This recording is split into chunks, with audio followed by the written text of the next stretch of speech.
Activate.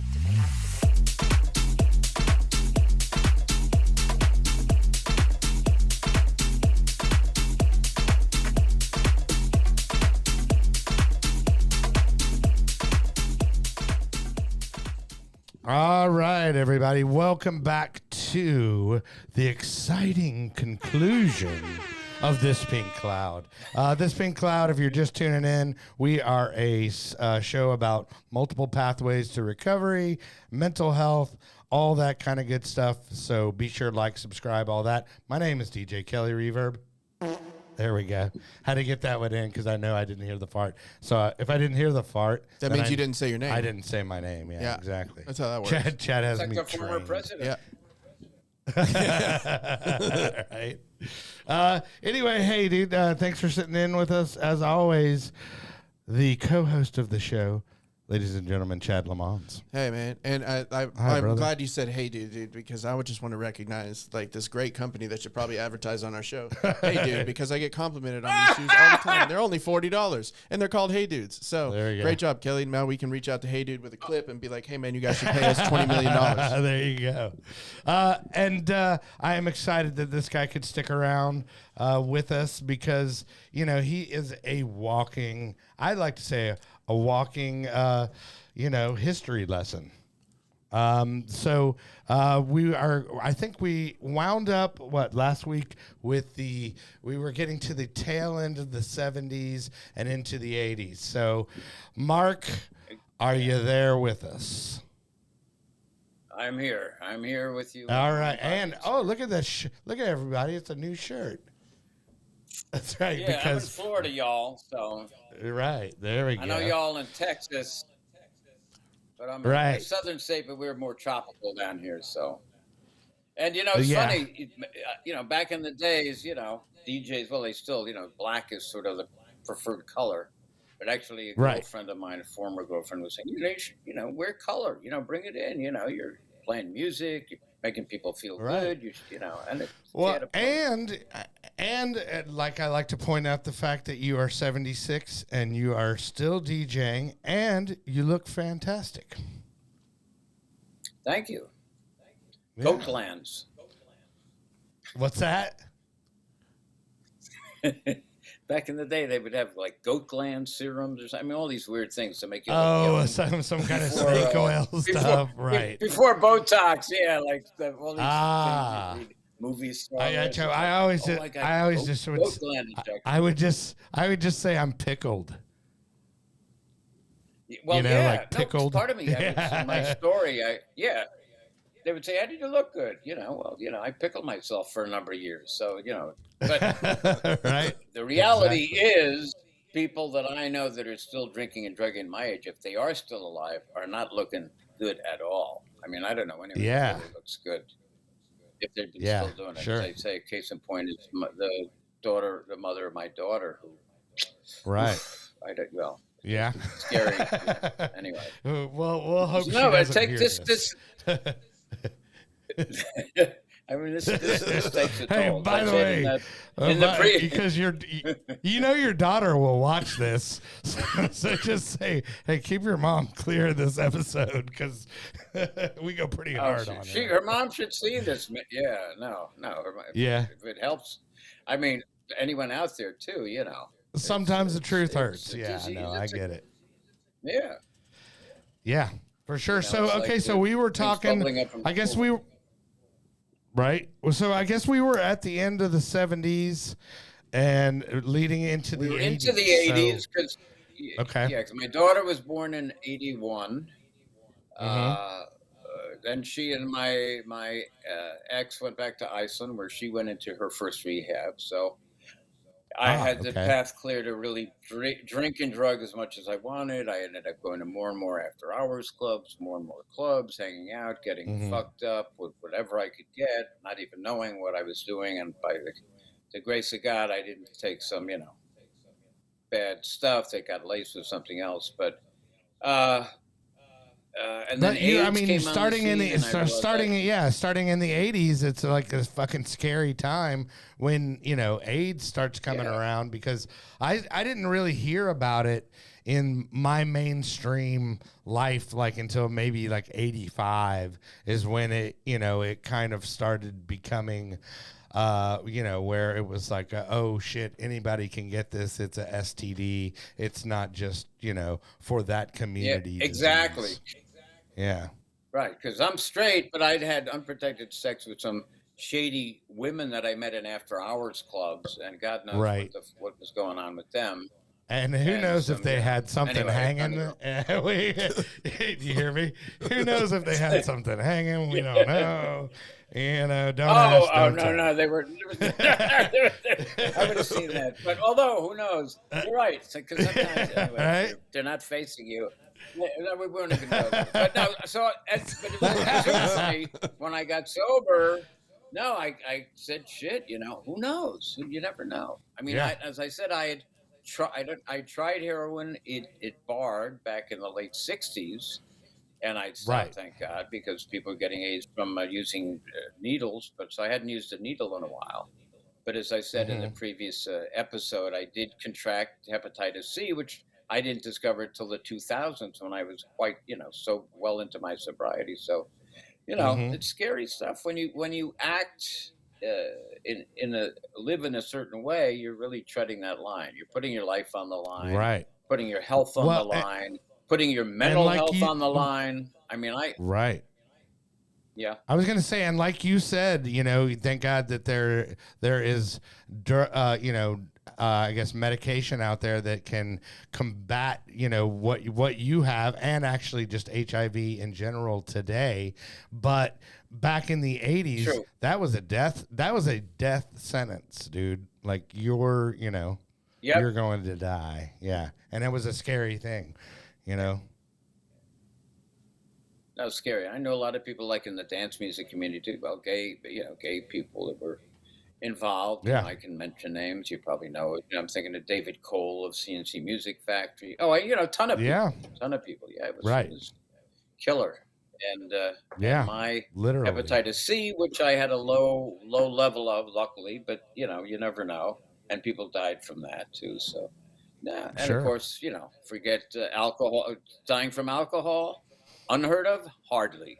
Dying from, heroin use, totally possible. Dying of cocaine overdoses, possible. Fentanyl, now that fentanyl is being used to cut stuff. Oh, yeah. I mean, it's dangerous out there, but at the time, you're thinking you're party, right? Right. I mean, you guys have been there, Oh, yeah. A few too many times. Fun until it isn't. Right. What? Right. Well, and like you said, I've been there a few too many times, man. Well, and I was gonna say, like you said, the last episode, you were saying it was this glamorous life. I mean, it was, dude. You were going to Studio 54 with the supermodel, and you're all of a sudden, and it's got this fabulous soundtrack, and then all of a sudden, it's Les Mis internally. Right? Yeah, very Miz. Trey Miz. Les Mis became Trey Miz. Totally, it's like, what the, it was fun until it wasn't. And then it's like, oh my God. And it turned, and it happened sort of quickly in a way. In a way, I think for me, it was the Coke accelerated my alcohol addiction and everything, because it was just very quick. I never did crack, but I did do freebase, which was, when you would take way better than crack of Coke.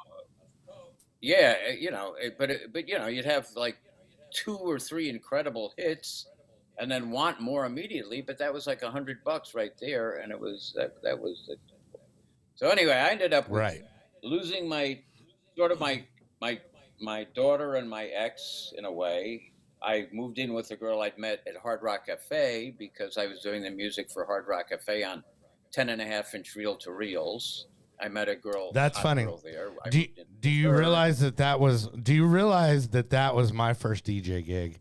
Was at Hard Rock Cafe, probably like 87, 88, but here in Dallas.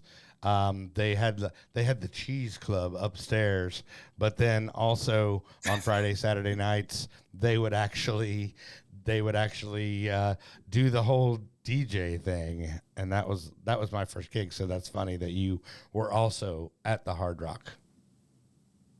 Yeah, and that was, I think, the Hard Rock New York was the second one after Hard Rock LA was the first. And Isaac Tigrid, who was one of the owners at the time, we got friendly. He loved his drugs, and then we get too fucked up. His idea was to go and follow his guru, Baba, not Alibaba. Anyway, I had a big picture of him on the wall in Hard Rock. Baba Ganoush. So that mixture, which Baba Ganoush, yeah, the eggplant god.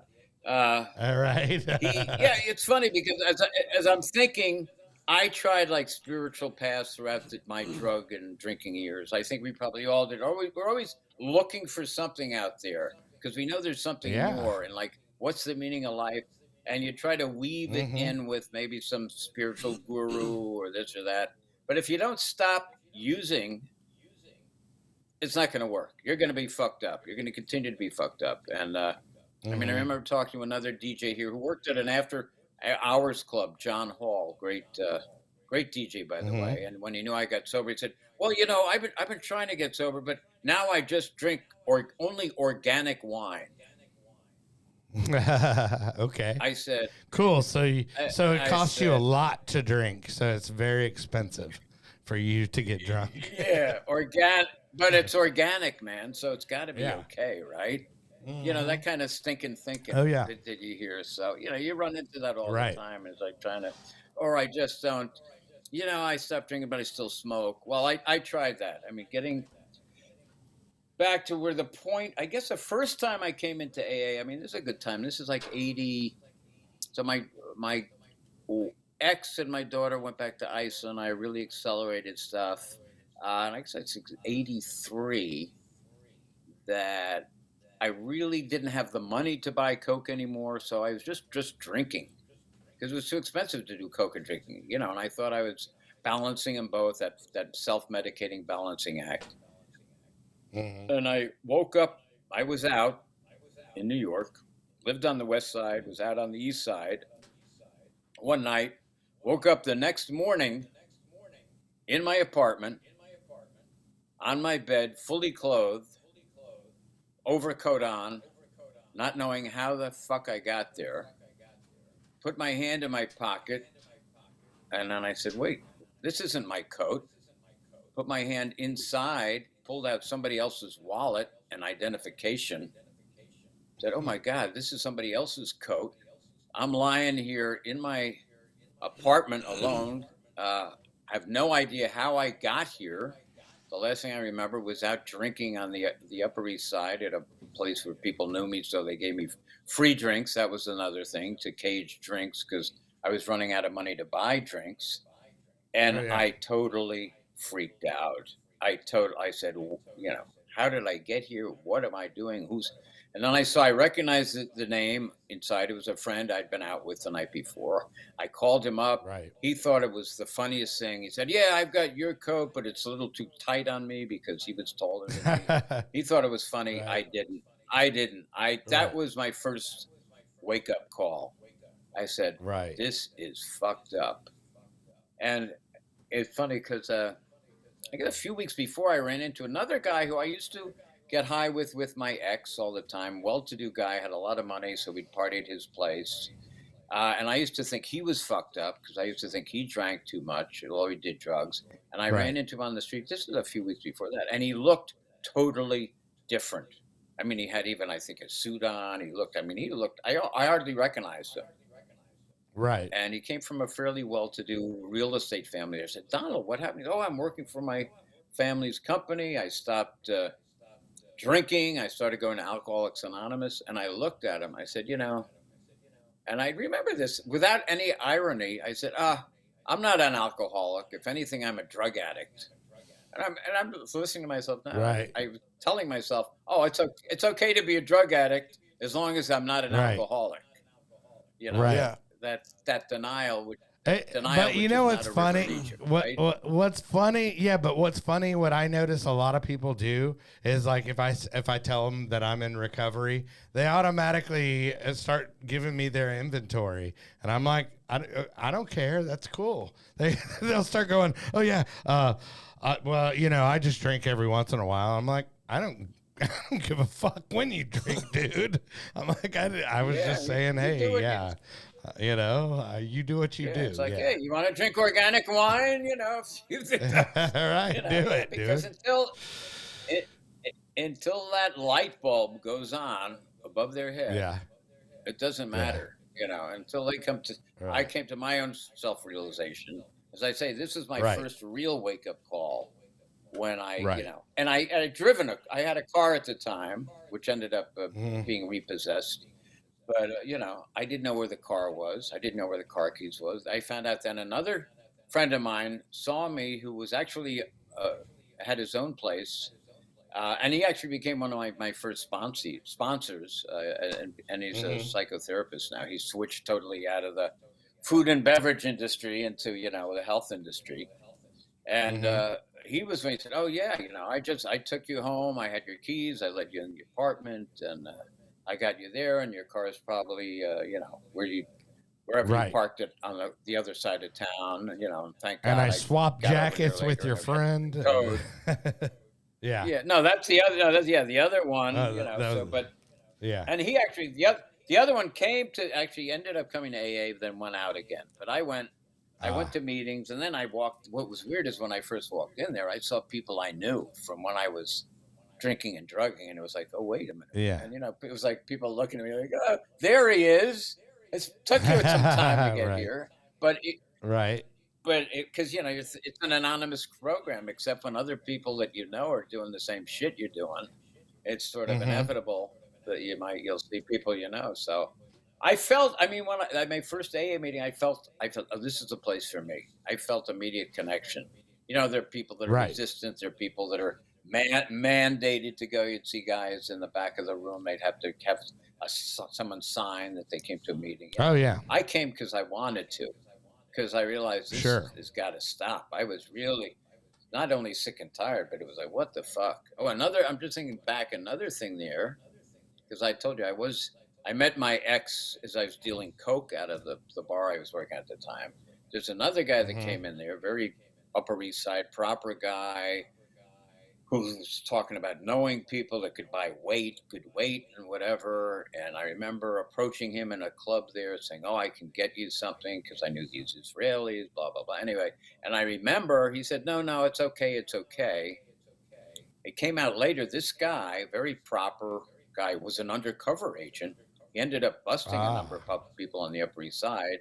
I ran into him on a bus when I had gotten sober. I saw him. I said, I just want to thank you. I'm, you know, stop doing all of that. And it was like, once again, someone was looking out for me, because, you know, I could have gone down there and I could have been in jail. But, you know, it's that life that you don't know until like reality hits you right in the head. And that's what happened when I woke up on the bed, with not knowing where my car was, and also knowing it was just alcohol. It wasn't a mixture. It wasn't that, I didn't get the mixture right the night before. So I went to meetings. I saw people, you know, I was listening, but, you know, their suggestions, get a sponsor, follow the steps, go to 90 meetings in 90 days. I don't know if that really sunk in. So I sort of went to meetings, but haphazardly. I didn't get a sponsor. A friend of mine who was dealing pot, I went over to see him. He said, oh, try this. I got this great new pot. So I tried the pot. I double parked outside his house. I went out, got a $90 ticket because I was late for, you know. So I wasn't sober. I was going to meeting. Parked for a little but bit, I thought, well, wait, I can smoke, because part of me is saying it's Alcoholics Anonymous. I can still smoke pot. I'm not doing coke. Right. It's not weed anonymous. I know. Is there marijuana anonymous? I don't know. Anyway, I played this. I played this game with that myself. That probably falls in under the NA category. Well, no, there is an MA. There is marijuana. Yeah. I think it's MAA or something. Yeah. Marijuana Addicts Anonymous. I mean, there's something for everyone. There's one woman I remember, an overweight girl. She was sharing about eating a pint of ice cream, and she felt bad. This is an AMA. I said, look, it's not a pint of vodka, so don't sweat it. You're still going to have your job the next day if you eat that pint of ice cream. You might not feel good about yourself, but you can still make it to work. So as I say, I guess I went to the Gamblers Anonymous before, because I remember going. That was the first thing. Anyway, I wanted to find my niche. I was sort of also thinking, well, I'm a cocaine addict or I'm a narcotics user. I went to both those, but I ended up in AA because I identified more with the people there, and then I realized, shit, there's a seat for me here because I drink plenty, and the fact that I couldn't do drugs anymore, but I was still drinking alcohol, made me a prime candidate for those rooms. But I didn't follow what people suggested I do. I didn't, 90 days, 90 meetings, no, sponsor, no. So I waffled, I relapsed, kept going back and forth for about 2 years, I guess. Okay. And I'm thinking, my sobriety date is February 27th, 1985. The New Year's before, which New Year's 85, Christmas 84, I decided to go to Iceland where my daughter was and my ex to visit. I thought, let me go. I was sort of sober. I'd sort of been, as I say, been in and out of meetings. Hadn't gotten any long-term sobriety put together, maybe 30 days or something. Went there. I was sober when I was there. It was great, and I felt great. Iceland which has a huge alcoholism rate, by the way, and they have a. Oh yeah, well, I mean that's borderline. Play. It's borderline Russian, right? Well, no. It's out of the I'm just talking like in the ocean there. No. I know geographically, but like they're cousins, No, but it's the Icelandic and Russian people. But, Scandinavian, yes. The whole North Soviet Union, yeah. The North, yes. Yeah, no, they're separate. No, separate but equal in terms of drinking. I'll tell you that. Right. Hell yeah. It's a cold environment. Yeah. It's dark. In the winter it's dark. 2 hours a day. So they're on the same. They're on the. They're on the same latitude. And they have the same. They have the same drinking hobbies. I will jump ahead here for a moment because when I was sober, and I'd been working in New York at a very successful upscale club where I ended up being the musical director for 18 years called Obar. I met Russians there because I had a Russian girlfriend at the time, and I met a Russian businessman. Can you think of his Russian mafia? And he said, "Oh, I would love to open a place like this in Moscow." And I went over to Moscow. This was right after the fall of the Soviet Union.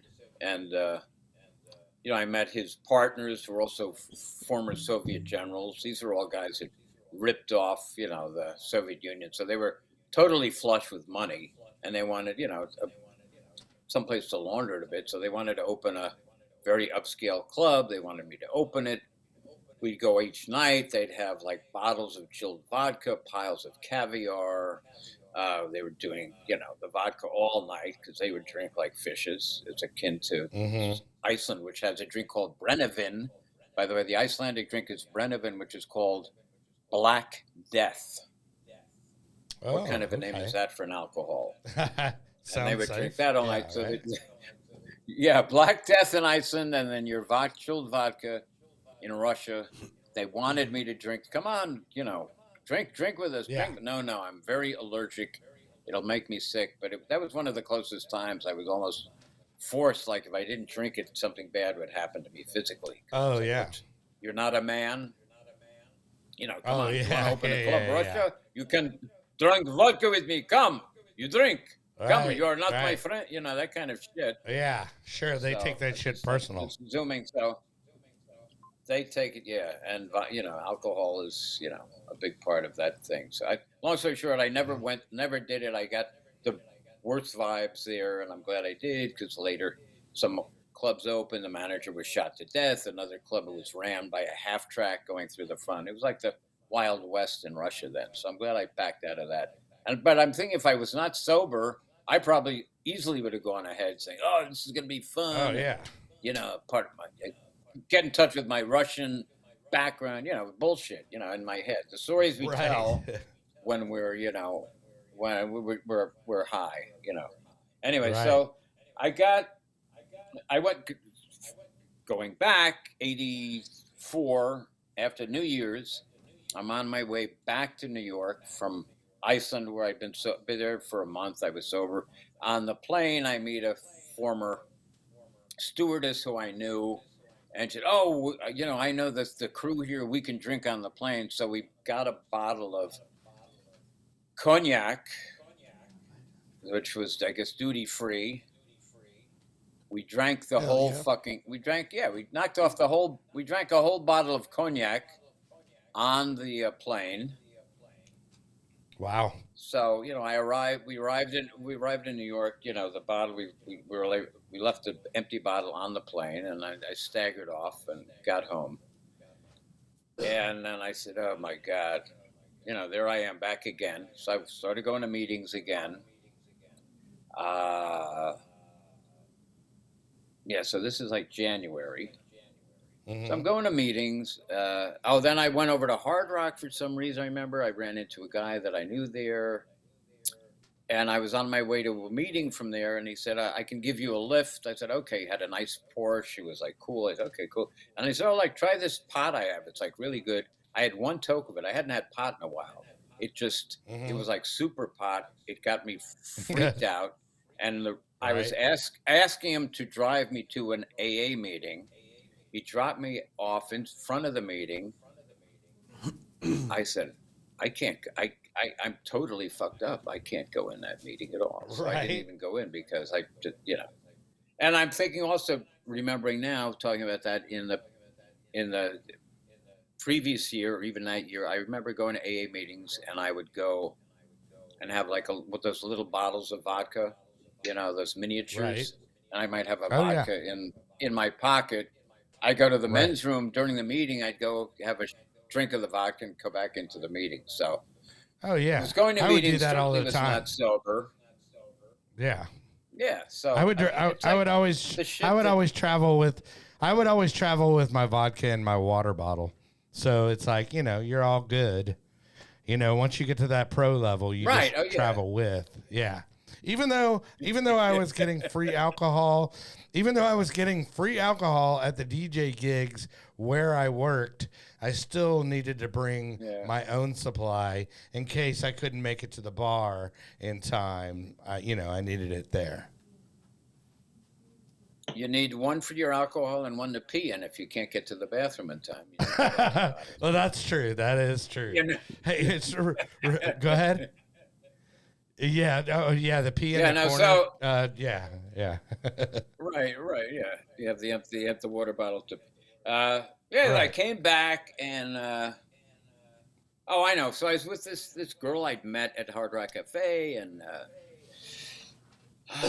But we had separate bedrooms. I went into her bedroom. I was looking for something in her desk.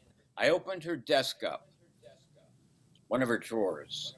I was looking for a pen or paper or something, and there I see the infamous cocaine grinder. To those that I don't know if they're probably still in use, but back in the day, there was a little plastic thing with mesh in it, and you'd put the coke in it, the rocks, and then you'd grind it up so it would make it nice and fine, powdery, so it's easy to snort.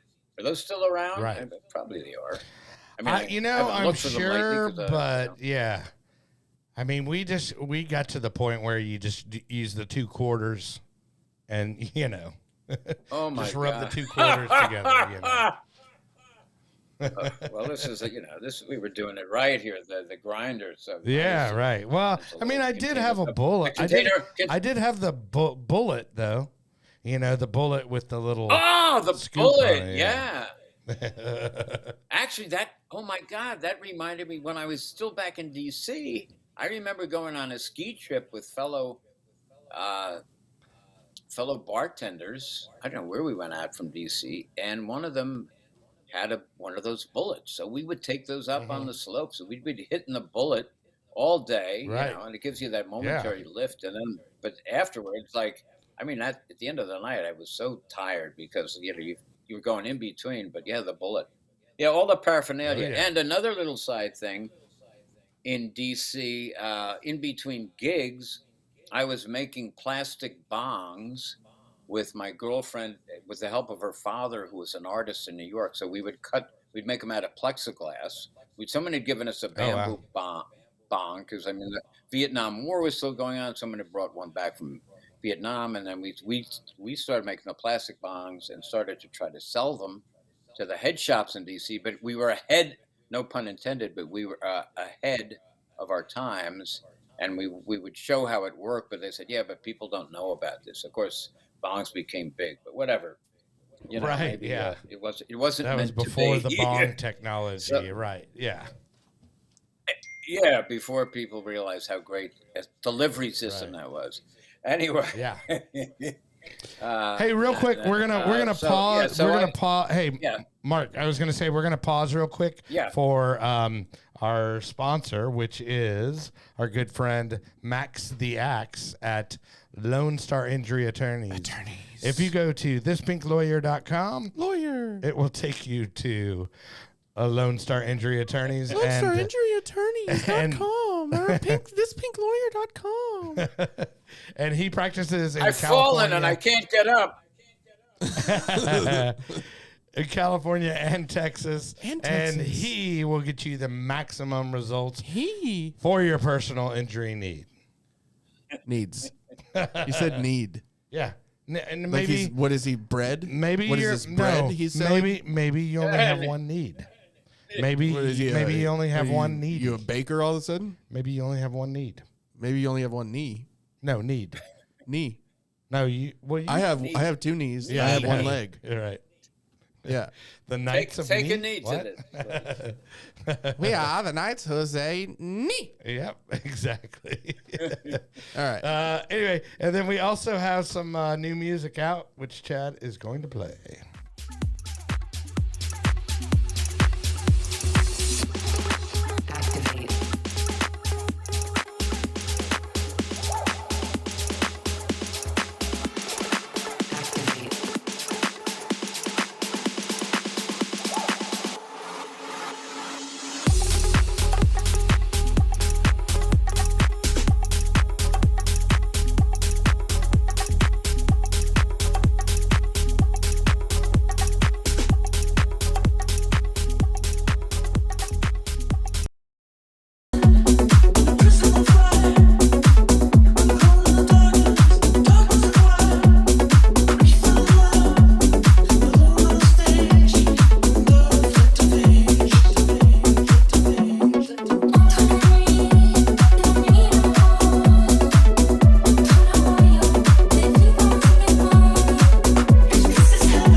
All right, and we are back. That one was actually Arcade Fire, and that one is available on my SoundCloud. If you go to soundcloud.com/Kelly Reverb, there's a whole list of bootleg remixes that we did. And then the one before that was Falcone, and shout out to Falcone. He's got 12 years sober. Woo! Ow. And he was a cocaine guy too, you know? Yeah, man. Cocaine, yeah. Yeah. But that remix is out. Let's hear it. Let's hear it for the cocaine guys. Yeah. Yeah. Yeah. So the snort goes out to you. Yeah, right. That one's streaming on all major platforms and blah blah blah, and that's all I got. That's all you got. Yeah. And we've got some other good stuff coming out. That's all good shit. Soon. Yeah. Oh, yeah. The Madonna's going to be big. We got a Madonna cover coming you saw out. her and you were totally influenced. That's right. I told you about it. Yeah, exactly. There's one thing I think is the entire most important thing in the entire United world. It is Madonna. Oh my God, I fucking love Madonna. Oh my God, I love her so much. She is the best artist in the entire United world. That's Chad's Medenis, the Madonna stalker. Oh, Madonna. Yeah. Oh, I love Madonna. I have actually a little side story that relates to Madonna.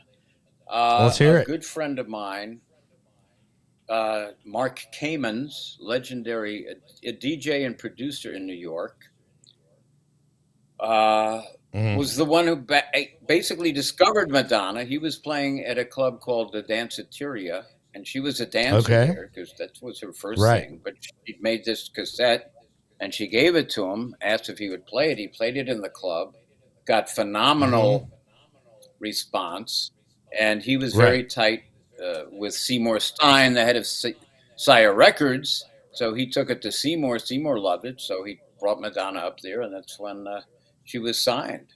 So he was the first one to Wow. produce her before Jelly Bean Benitez, who sort of takes a lot of credit.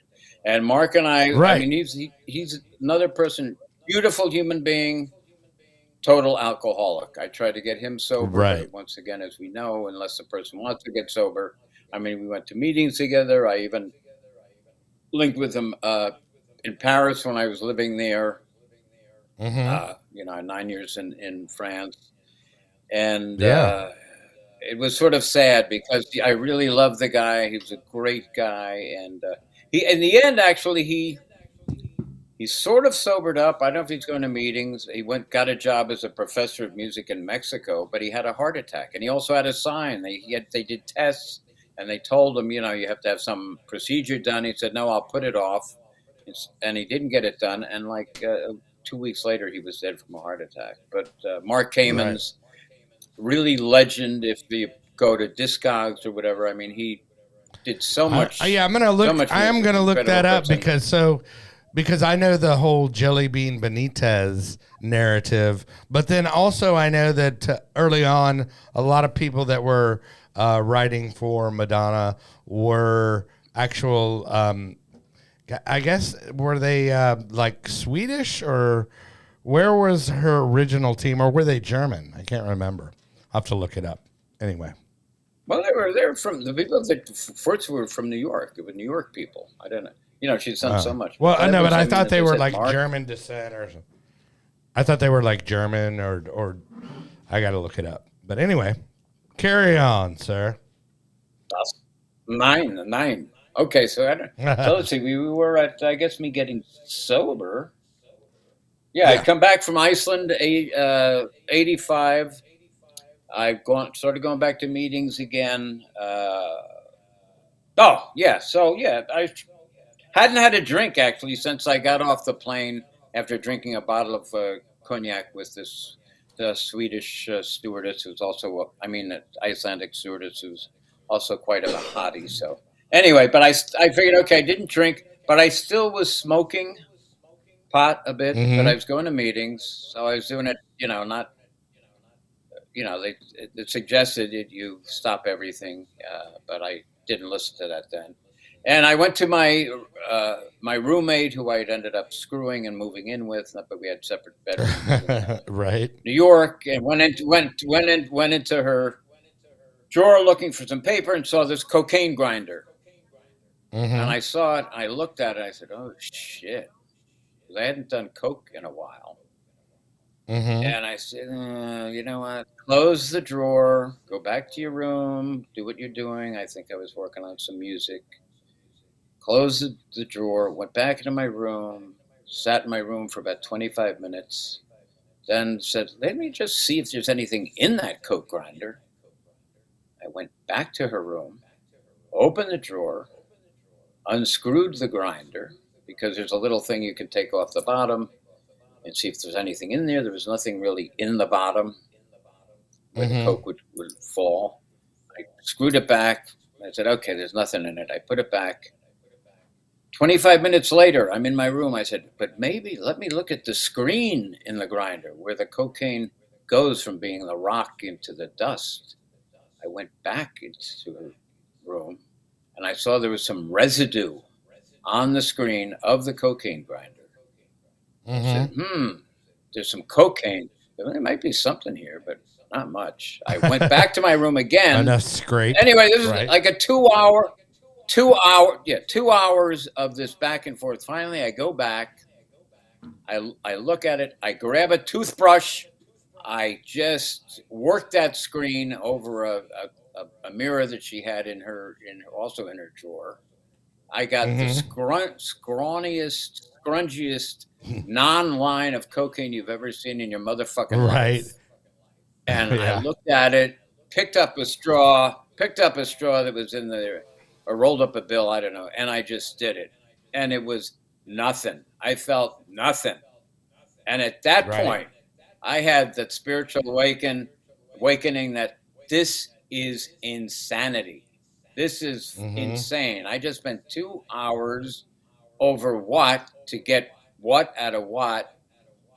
And I said, that's it. I mean, and that's like really the last time I tried to take anything. And I say it wasn't even a high. It was, but I count that as my sobriety date because, I was trying to get high and it was unsuccessful. You were trying, This disease, I did my damnedest, fuck.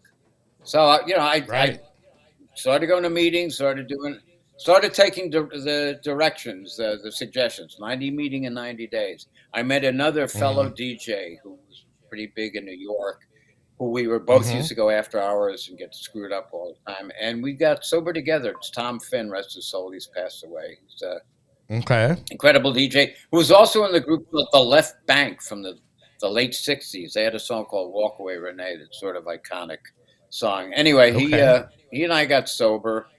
We did not more than 90 meetings in 90 days because we both really weren't working then. We would hit maybe 4 or 5 meetings a day. We wouldn't go to the morning meetings because we weren't morning people. But, we'd start like 11 or 12, might do 2 meetings, 2 afternoon meetings. And we'd end up, this is very ironic, we'd end up at a midnight meeting downtown New York in Soho. And when we first went there, we arrived and we realized we've been here before. Except we hadn't been there for an AA meeting. We'd been there because it used to be a fucking after-hours club. An after-hours club we'd spend hours in. Getting high was now an AA clubhouse. And that's funny. I think it was called After Midnight. And so we hit, up to 5 meetings a day. And, I got a copy of the big book, which is hard to read. But, I really embraced it. I said, okay, let me do it. Let me follow suggestions. I got a temporary sponsor who was a great guy, a former writer for Rolling Stones. So I, related to him. He had great sobriety. So I followed this, started doing the steps. I got to more than 90 meetings in 90 days. We must have done it, maybe 300. Right. And, by the grace of God, I've been sober since February 27th, 1985. And the obsession really to get high really lifted. I mean, as I said, there was a time like when I went to Russia to maybe open a club, there was pressure. People would try to pressure me, but I wasn't interested. Other people, I think they struggle with it. For me, I think I'd gone through the struggles many years before. So it just did not. And then seeing people, especially when you're not drinking or getting high, and you see people that are, and the progression that happens to them, it's like so unattractive. So February '85. Yeah. Yeah, we do that quite often now. Chad and I will be out, or I'll be managing an event, and it's just like an open bar, and it's just like, oh my God, I've been there, done that, and just the drama that can ensue, with that atmosphere. It's crazy. Oh, by the way, I did find this on Madonna. Yeah. You were so it says after the successful release of her first 2 singles, Everybody and Burning Up, Warner Records gave Madonna the permission to produce her first album through New York DJ Mark Kamens. which you said, and then there we go. It said through New York DJ Mark Kamens had discovered Madonna and produced Everybody, which is the Everybody, and you know that song. And then Madonna decided to work with the Warner producer Reggie Lucas for the rest of the album. Yeah. So there we go. So your boy, there you go. was the producer of Everybody, which was a great early Madonna song. Yeah, fascinating. As I say, he brought her to sire. I mean, yeah. So yeah, and I would say he was a victim of this disease because even though you know he wasn't really sober and he died way too young of a heart attack, he was like sure. Well, I mean, you know, I would have been there with the heart attack or just dying in my sleep, you know, because of the whole sleep apnea and then, you know, alcohol and benzodiazepine. Yeah, that was not in the far future for me, for sure. So, you know. Was that your alcohol? You know, I mean, was that your cocktail? Well, yeah, I mean, because basically, you know, for me, it was basically because I had really bad anxiety. And so in order to go out and DJ, you know, you have a little pregame. So when, you know, you pregame and then, you know, you have to drink during and then you get home and then you deal with the hangover the next day. Well, you know, you eventually discover that you don't have to deal with that hangover if you just drink again, you know? So then you keep on drinking. Keep it going. Oh my God. And then I would get to where I would drink and then I would have anxiety attacks because I would wake up and I was all of a sudden sober, or I would almost be aspirating because, you know, I would have been on a benzodiazepine as well. And, you know, I mean, it was crazy. It was definitely, you know, by the grace of God that I am here, you know, for sure. We love to self-medicate ourselves and try to get the right combination to be normal. Exactly. And it's so weird because if you stop doing all that, I mean, you know, normalcy will sort of return. I mean, I don't consider myself normal in the way like you know, because I think people like us, you know, we're creative. So it's, I mean, normal is almost like, you know, it's funny. You sent me functioning. You sent me something that was Frank Zappa said. You know, what was that you sent? Oh yeah, me? You got that. You got that there. Yeah, I think so. Hold on, I might need to look at it in my story, or it was in your story for sure. But let me go. It was in my story. Let me go to. Yeah, let me go to what you sent me. Yeah, it's not in my story anymore, but yeah. It was a good quote about talking about how, you know, everybody thinks that, you know, you have to be creative, you know, in order to be, you know, you have to be on substance in order to be creative. It was, he said, I don't, and he said, I don't take drugs. I mean, Frank Zappa, who seemed like the wildest. And he was one of the weirdest people out there. He said, Exactly, but he said, I don't take drugs, but in America, it seems to be accepted. You know, to be creative, you have to get basically fucked up. You have to take drugs. Chemically altered, He's a perfect example, right? He's about as weird and creative as you can get. Like 90% more creative than most of the people in this business, and he never took drugs. Yeah. And you know, it's saying it's not necessary, but you know. It took me way too long to have that to dawn on me, but you know, it finally came. Right. So, and a lot of people also, all of us here. Yeah. A lot of people think that okay, well, if you're not going to drink or, you know, do drugs, that the fun ends. It's going to be over and it's going to be boring. And that is, you know, I mean, for me, in my experience, it has been a complete farce. And I think Chad could also echo that as well. I do way more cool shit and way more fun shit now. And you know how many songs I put out before I got sober? I think one, and it was just because my name was on it, and it was terrible. And it wasn't even the original song; it was a remix that you put out. Right. We put out a couple of turds. Oh, yeah, you're right. No, we put out like 3, and they were fucking just awful, god awful. And in the time that I got out of jail since 2022, we've had a lot of shit. 25, 30 songs that have come out. Really? Something like including the remixes and everything else. Yeah, and then we just got fucking all this stuff on the back burner. So the sobriety thing is just it took a lot of the drugs and everything else to get me out of I don't think it took it, but it helped me get out of specific headspaces and open my mind to different experiences, and then to use those now for positive things and for creative influence definitely helps. Like, I didn't fucking like Radiohead until I seen them play live on all sorts of drugs, and now like they're one of my favorite bands of all time because I understand it.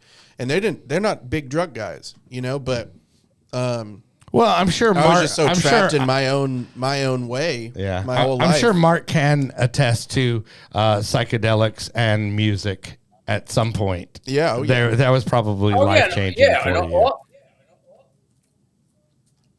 Back in the day, you had, you could only really appreciate the live because, I was on the radio with rock, hanging with rock stars and stuff, Rod Stewart and Alice Cooper, and as I said, Roger Plant, some Ron Wood, some big names, but you always figured out to really appreciate them, you had to be high, and that's bullshit. And then you realize a lot of people are not doing drugs anymore, and they're usually producing better stuff. But I mean, look, looking at all of us, we're all looking pretty good these days, And I mean, if we did before and after pictures, it might be a little scary. Oh, dude, from my mugshot to now, yeah, but people, I mean, I wish I could have my mugshots. I'd wonder what I mean, they're sort of lost in time, but that is, I should have should have 2 sets. It's an easy Right, it's an easy name to look up. So there's probably not many Gorbulews. So you might be able to find it. Exactly. It's funny because every time I go to do a rent application, they ask if you've been. Well, I was never convicted of a felony. I was charged with felonies, but I wasn't convicted. But they ask if you ever been arrested, blah blah blah, and I just say no. And there should be rigorous honesty in this program. At this situation, I figured I'm not going to be that rigorous, and also it hasn't shown, maybe because it's too far back. But the irony is now, really, sort of what I was busted for was actually they actually the second time they busted me, they charged it with some drug none of us had ever heard of. I can't even remember the name, and I figured, what is this drug? And the second time I was busted, I was busted because my landlord, who was over the house that Fagan and Becker and I shared, was also working as an undercover guy, and he put 2 perfectly rolled joints behind a mirror on my dresser top. So the cops came in, they went right for it, pulled it out like, oh, here we got it, and I'm thinking, what the fuck? If you roll a joint, you're not going to sash it, you're going to smoke it, Right. So, but so it was, and back in the day, it was sale and distribution. If you passed a joint, that was considered distribution in New York. So, they tried to get me on that. But I got probation the first time, got everything suppressed the second time. So, but no, it's scary. And, as one of it's not fun. Jail is not, No, it's not. Right. Well, and do you still now go to meetings on a regular basis? Now it's interesting, I've been, sober for a number of years. There have been periods when I was in New York, I slacked off after a while, but I have a lot of AA friends. Then when I I moved to Europe, I was in Europe for 10 years, 9 years in France, 1 year in Portugal. When I was there, English speaking meetings weren't that close. There was one I might go once a week. When I went to Paris to visit my ex's kids, they had great English speaking meetings. I'd go there. Right. Then I split up after a 15-year relationship, and they say things like a split up, losing a job, getting a job, anything good or anything bad, it's an excuse to get high. So I mean, I had no desire to pick up, but I moved from France after 9 years to Portugal, where my daughter was living. And one of the first Mm-hmm. things she gave me when I arrived was a list of English speaking AA meetings. Oh, okay. And so, I said, okay, she's given me that for a reason. And I started going to meetings regularly. And I got a sponsor, a great guy, an English guy who's since passed away. Who, when Right. I heard him read from the Big Book, I thought I was watching Masterpiece Theater, because he had this Right. like English, incredible. Right. Like, I mean, I said, oh my God, the Big Book There never is sounded so good to me a when I read it. story It of was like, the story of the jaywalker. Yeah, really over the top yes, theatrical. yes. It was like, oh my, he is great. And it turns out That's he'd funny. been brought to Portugal to be a drug and alcohol. He was a drug and alcohol counselor that was helping set up a whole Portuguese system there. So Oh he'd been wow. there for decades already. So he was a great sponsor. Unfortunately, he passed Right. away. He's the one actually told me to move to Miami. So I don't know, getting ahead of myself, but Sure. Well, hey, Mark, we're at that time. We have made it 2 hours. Oh my God! Already, we didn't even get to my Yeah. illustrious DJ career in New Yeah. York. Well, let's talk. Over I was 2 going to say, decades. let's talk a little bit about that, and then we can wrap it up after that. Yes, yes, I got. All right, yeah, we'll do it quickly. I got sober. They tell you, keep away from people, places, and things that might make you want to pick up. But Trigger. within Yeah. 6 months, I, I started working as a club DJ in the China Club in New York, which became quite an iconic club. But since the obsession had lifted from me, even though I was surrounded by people, including one of the owners who was a coke addict, and it was hard to get money from at the end of the night. I kept to my craft. I had people like Stevie Wonder come in, who I could see, but he couldn't. I realized he couldn't see the Mm-hmm. club, so it didn't matter what the club looked like. I played music Right. to him because I was honed in on the music. He came back the Mm-hmm. second night in a row. I said, "Well, why would he come back? It's not for the ambiance. It's got to be for the music." Mm-hmm. I spent a Thanksgiving there with Madonna and Sean Penn. Madonna going through my records. They had a little Right. private Thanksgiving party, and David Bowie. David Bowie was there, who I said, "Oh, you slept on my sofa when you were in D.C. and you were doing a tour with your promo guy back in the day." Oh Who else was there? yeah, I Sean actually Lennon. saw that Not documentary. no, Julian Lennon. Yeah. So Okay. yeah, so you did, yeah. I So saw the yeah, so documentary anyway, yeah. So I where mean, I just David Bowie went around on his first album with the guy. yeah, Yeah, that's an yeah. insane story. Ron Oberman. Yeah, Yeah, I haven't seen it, but yeah, I knew that's that great. came out. Yeah, and he came It in. was yeah, Oh, it's a and great just movie.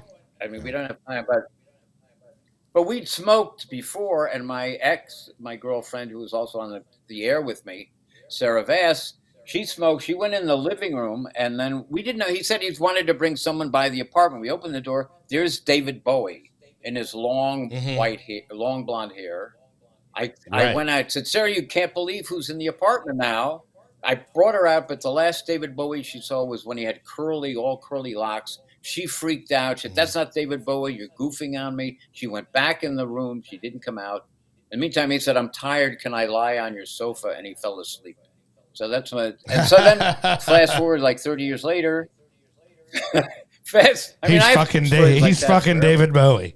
Right? Yeah. That's funny, And I man. said, I don't know if you remember me, but you took a nap on my sofa. When Ron Oberman brought you around. Oh yeah, you're very nice, super nice guy. Anyway, so Right. that I was at China Club for 2 years.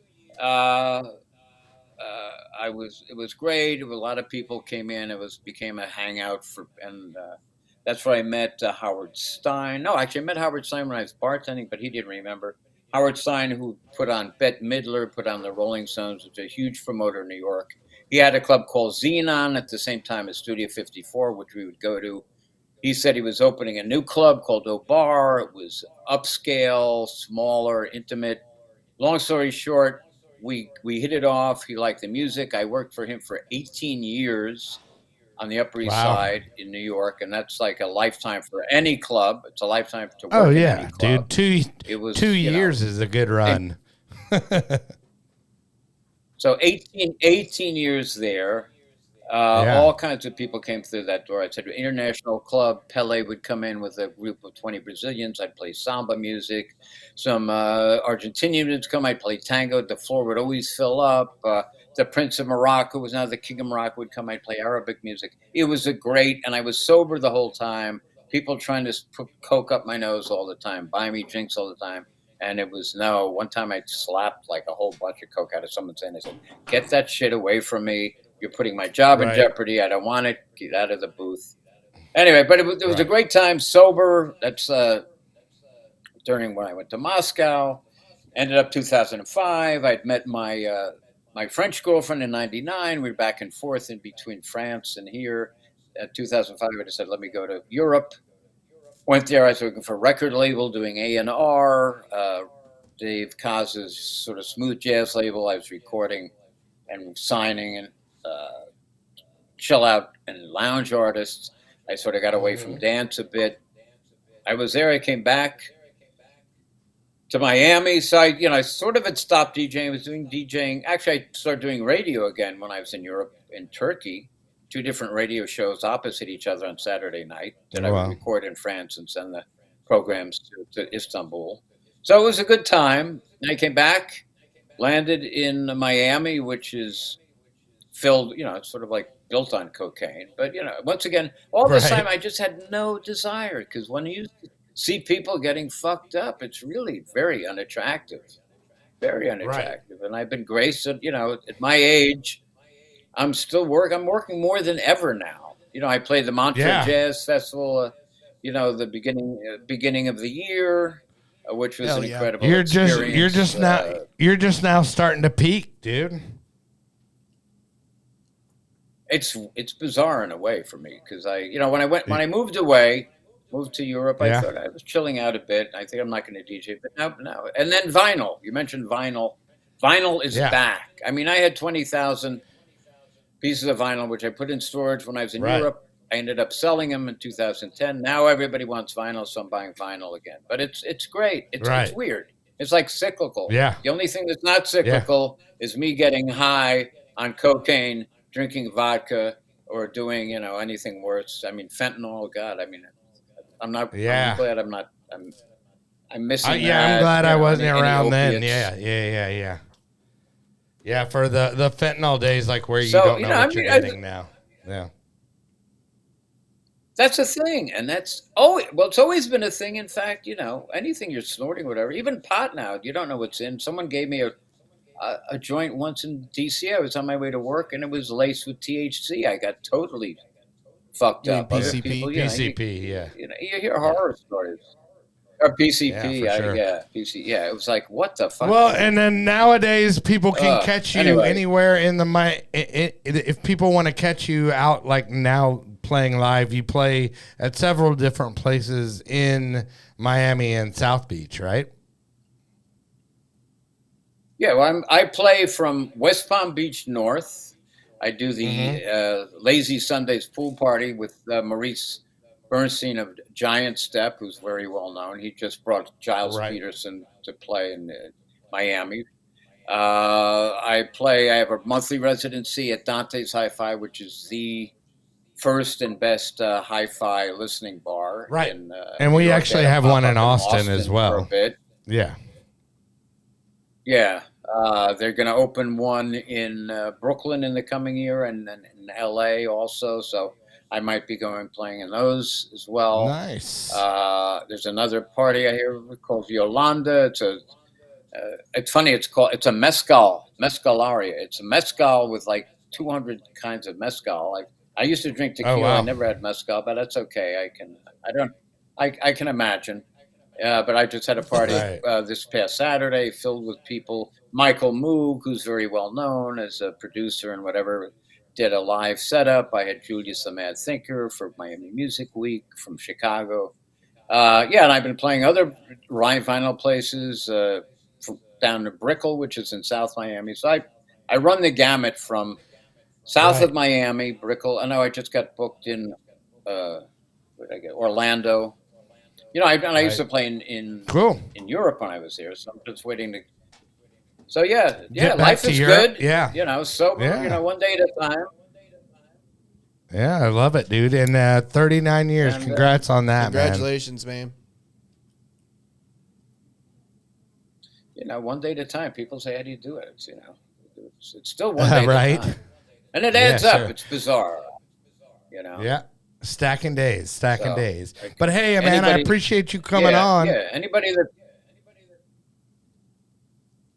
Yeah, thanks for asking me, and hope to see you soon. Hope you have. Well, I guarantee you our paths will cross at some point again. We will. I will be.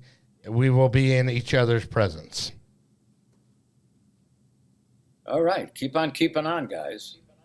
All right. Well, thanks again for coming on. Appreciate it. Chad, as always, sir, thank you for board hopping and helping. You're welcome, you little asshole. Being the co-host. You're welcome, you little asshole. But yeah, by the way, Chin Spanks said hi. Yeah, look at this beard.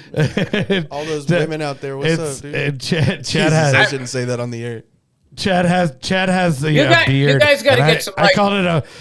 I called it a face girdle. But you should get like one of those beard grooming companies. There are a ton of those. You should get those. There you go. Yeah. Hey, man. To dude, make it look and beard grooming. Lustrous and shiny. Hell there you go. No alcohol was used in this beard grooming. Right. Exactly. Anyway, good to meet you. Good. All right. Thanks for coming on again, man. Mark. I appreciate it. And next week, we'll have the professor. Yeah, you got it, brother. Man. And then next week we will have on the professor. He was actually an early co-host of this show, and he's got a fascinating story. But he'll be on. Well, he's a good dude, and he will be on the show, regardless of Chad's reaction.